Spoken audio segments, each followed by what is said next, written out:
உங்களுக்கு நிம்மதி உண்டாகுவதாக, தேவனுடைய இரக்கங்கள் அதிகமாவதாக. தேவன் என்ன சொல்றாங்கன்னா, சங்கீதம் 63:8, என் ஆத்துமா உம்மை தொடர்ந்து பற்றி கொண்டிருக்கிறது, உமது வலது கரம் என்னை தாங்குகிறது. இயேசுவையே தொடர்ந்து பற்றி கொள்ள வேண்டும். அதுவும் ஆத்துமாதான், உங்க ஆத்துமாதான் தொடர்ந்து அவரை பிடிக்க வேண்டும். அப்படி பிடிச்சிச்சுன்னா உங்க ஆத்துமா, அப்போ தேவனுடைய வலது கரம் வரும். உங்களுக்காக தேவனுடைய வலது கரம் வந்து உங்களை தாங்கும். சரிங்களா? உங்களுடைய பிரச்சனைகளில் எல்லாம், உங்க வியாதிகளில் எல்லாம் தேவனுடைய வலது கரம் வந்து உங்களை தாங்கும். அதனால கவலைப்படாதீங்க. அவர் உங்களை தாங்குவார், தொடர்ந்து தாங்குவார். நீங்க தொடர்ந்து உங்க மனதளவில் பிடிச்சிட்டு இருக்கிறதுனால அவரும் தொடர்ந்து வலது கரம் கொண்டு தாங்குவார். ஆனா அவரை கை வச்சு பிடிக்க முடியாதுல்ல. அவர் ஒன்றும் மனிதனா நம்ம பக்கத்துல வந்து நிக்கல. அப்ப கை வச்சு பிடிக்க முடியாது, கை வச்சு அவரை பற்றி கொள்ள முடியாது. அப்போ எப்படி பிடிக்க முடியும்? அவரை மனதை வச்சுதான் பிடிக்க முடியும். மனசு நல்லா வச்சு, முழு மனசையும் வச்சு பிடிக்கணும். அப்படி பிடிச்சிங்கன்னா வச்சுக்கோங்களேன், அவர் உங்களுக்கு தாங்க ஆரம்பிச்சிருவார். அவருடைய வலது கரம் இருக்குல்ல, அவருடைய வலது கரம் உங்களை தாங்க ஆரம்பிக்கும். சரிங்களா?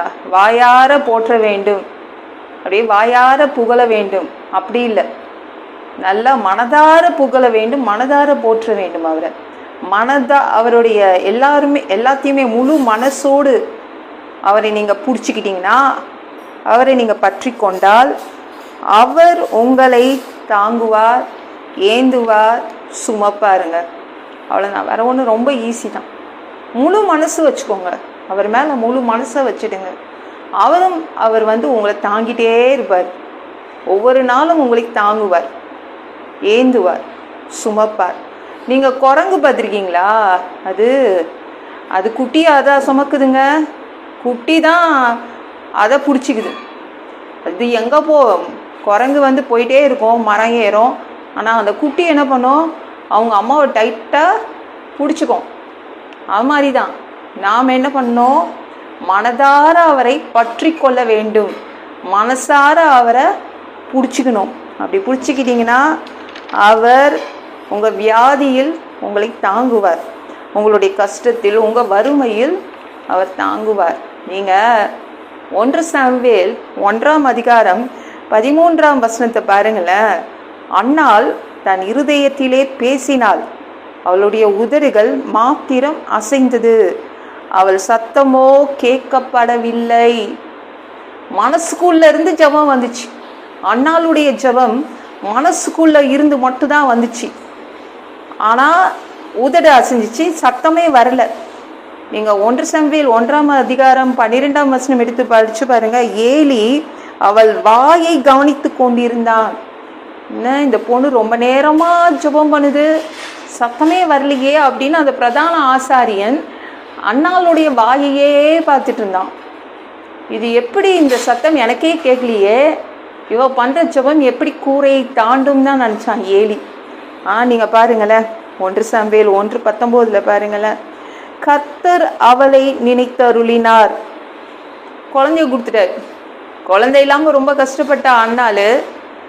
ஆனா அவ மனசுக்குள்ள இருந்து ஜெபம் வந்துச்சு. அப்ப என்ன ஆச்சு?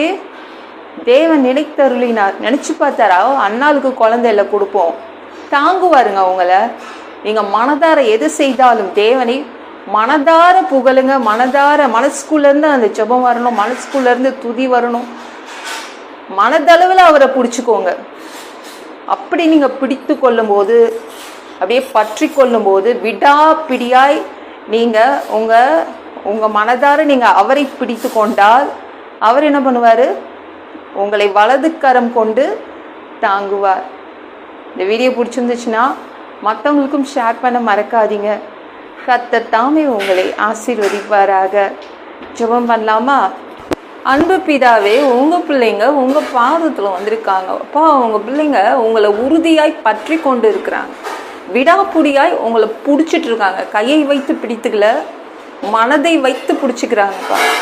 அவங்க ஆன்மா உங்களை பற்றி கொண்டிருக்கிறது.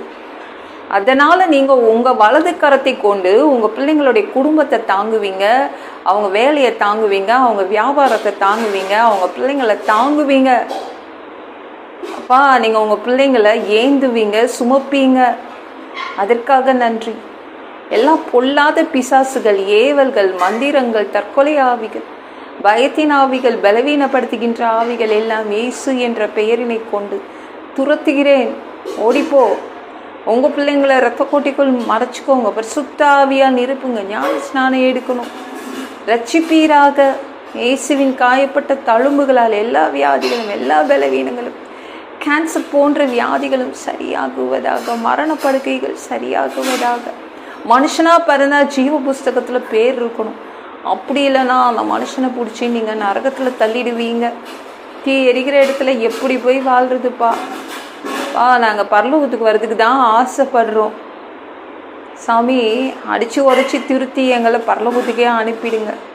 கழுவப்படாத பாவங்கள் எங்ககிட்ட இருந்துச்சுன்னா உங்க திரு ரத்தத்தை கொண்டு கழுவி எங்களை பரலோகத்துக்கே அனுப்பிடுங்க.